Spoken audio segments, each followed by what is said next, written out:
No, the Chaos Gods did not bless the last video, but it's okay. I like to make these because they're more fun, less scripted, and sort of evergreen, I guess. Okay, so now I have another set of 5 books. What are they? They are Deathwatch, The First Heretic, No Fear, Betrayer, I give up. Yeah, Kaifa's Kin, I guess. I don't know whether I pronounced that right, but please don't flame me in the comments. So I'll do the same format as before. I'll explain why I got the book and what I thought about it. So the first book is The First Heretic. Why did I get this? Because I wanted to listen to No Fear, which is supposed to be a good ultramarine book. So this is the first book in that 3-book mini-series. Oh my god, I'm saying book a lot. But then I looked up how you should read the Horus Heresy books, and there's this massive chart on Reddit. Jesus Christ, no turning back now.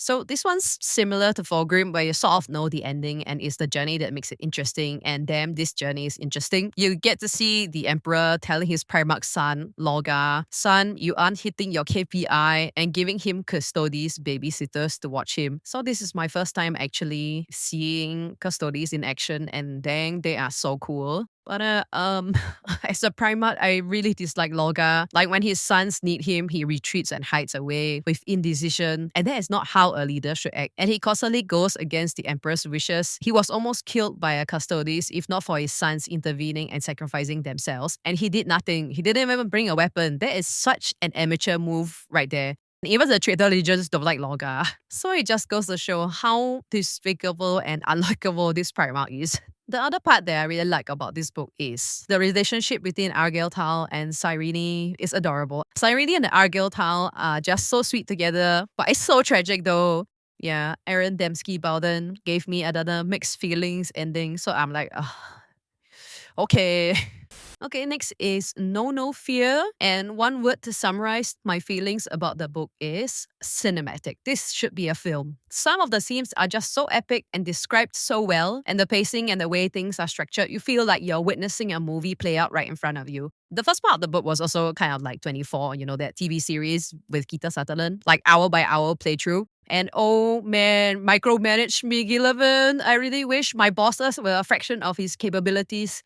Gillivan is like the boss I always wanted at work. Culture is so important. Anyone who has worked a corporate job and is frustrated with how toxic things are will totally understand this part. Also, Gilliman and Theo's interaction is pure gold. I miss the interaction like this in media. Like a lot of the jokes right now in Marvel movies is like, oh, witty humor. You always have to fill the space with like bad jokes and stuff like that. But it's like there's parts of the story where it's just nobody talks and you just let the emptiness of that space speak for itself. The other aspect about Gilliman is that he's also very loving to his sons. When there was a part about teleportation failure and he mercy kills the guy who gets trapped in the floor. Some other parts I also liked were the parts depicting the tech priest getting data shock and what it's like to be a dreadnought, which I didn't expect I needed to know. Also the no librarians part, I need to know what this Nikea thing is because Psyker Space Marines are always the coolest stories to me. Also, I thought I knew a lot about Warhammer 40k, but then there's this thing called Perpetuals. So like, what is this? My friend told me Melkador is one of them. So no wonder he got smacked around by Lorgar and survived. So yeah, as you can see, there are many parts of this book that I really like a lot. The next book that I got is Betrayer. And why did I get this one is because it's the 3rd book in this 3-part series. And we come back to the Word Bearers who were featured in the First Heretic along with the World Eaters. Yeah, not confusing at all.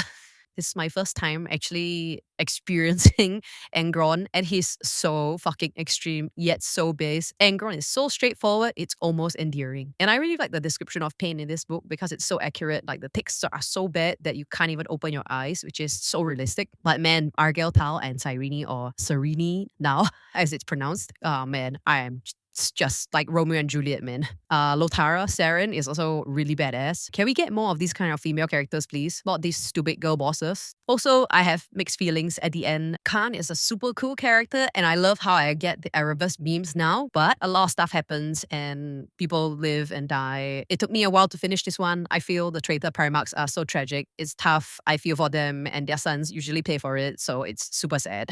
So the next book is Kaifa's Kin, or the Emperor. My friend recommended this to me after all the epic and tragic stuff in the 30k Horus Heresy books. It's something a bit more lighthearted and fun, so I tried it out. Kaifas is such a character. I think I really like the books from the perspective of a character more because it's more entertaining, personal, and intriguing to me how the character thinks. And Caiaphas is really smart at how he wants to weasel his way out of things. I love it. His interactions with each of the supporting cast is super good as well, especially the Inquisitor. This book talks a bit more about tyrannic gene stealers, and they really feel like such a threat. Like they infiltrate a population so insidiously, and it's kind of scary because everyone could be it. I kept suspecting all the characters and if they've been like converted to gene stealers. This book also did something different from all the other books so far, where it gets accounts from different people to make up the full story. And you get to hear different people performing in the audiobook, which I think is a super creative way to write a book.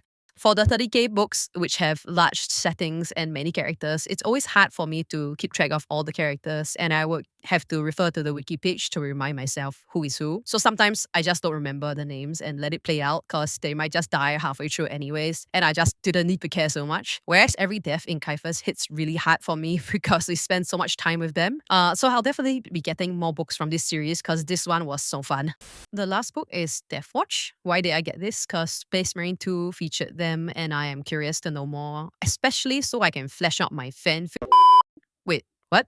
You didn't hear anything. I didn't say anything. There isn't an audiobook for this, so I had to read the ebook and I was hooked from the get-go. Because of the different dynamics between the different chapters, it's so much fun to witness. The book also shows how a Marine gets inducted from their home world to the Deathwatch and how there's so much secrecy with the Deathwatch, but so much respect as well. Also, you get to see the perspective of a Psyker Marine. I'm taken back to the Emperor's Gift, and it's always so much more interesting to get their perspective because they are also sort of like outcasts in their own chapter or just amongst Marines. The dynamics between Deathwatch and a normal chapter is also so different because Space Marines are generally the blunt force object to get rid of problems in the Imperium. They go in guns blazing, whereas the Deathwatch, they actually have to act like a Navy SEAL or SWAT team. It's super coordinated, covert, and tactical. It's an interesting change in operating procedures, and I love how the main character has to come to terms with that. The part I didn't really like was the beginning where I had to wade through all the spy stuff because it was trying to slowly build up the threat that they were facing in the book. But I powered through it because I know the ending would be epic. And by part 3, I was not disappointed. I really love the interaction between all the different members of the squad and their banter because they come from different chapters. And I will definitely be getting the next book, Shadowbreaker.